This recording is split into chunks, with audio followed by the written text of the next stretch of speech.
সেই সমস্ত শহীদদের সম্মান জানাতে আমরা কেন বৈষম্য বিরোধী ছাত্রের আজকের এই অনুষ্ঠানে এসে আমাদের বক্তব্য দিতে হয়?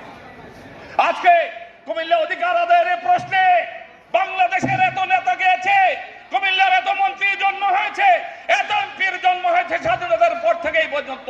আজকে এখন পর্যন্ত কেন বিভাগ আন্দোলনের জন্য বৈষম্য বিরোধী ছাত্র নেতৃবৃন্দের কাছে আমাদের আবেগ অনুভূতি তুলে ধরতে হয়? সমবেত সাথীরা এবং বন্ধুরা, আপনারা জানেন 2020 সাল থেকে বাংলাদেশ জাতীয়তাবাদী দল সহ আমি সমমনে কতগুলো সরকার বিরোধী দল নিয়ে সচেতন রাজনৈতিক ফোরাম গঠন করে কুমিল্লা বিভাগ বাস্তবায়ন, কুমিল্লা সরাসরি রেলপথ চালু, কুমিল্লা বিমানবন্দর চালু সহ ড্রেনেজ সিস্টেম এবং পানি জলবদ্ধতা নিষ্কাশনের জন্য আমি মানববন্ধন থেকে শুরু করে বর্তমান সরকারের কাছে 10 তারিখে একটি স্মারকলিপি দিয়েছিলাম মাননীয় প্রধান উপদেষ্টার বরাবরে। আমরা জানি তার পরবর্তীতে সংস্কার কমিশনের পক্ষ থেকে কুমিল্লাকে বিভাগ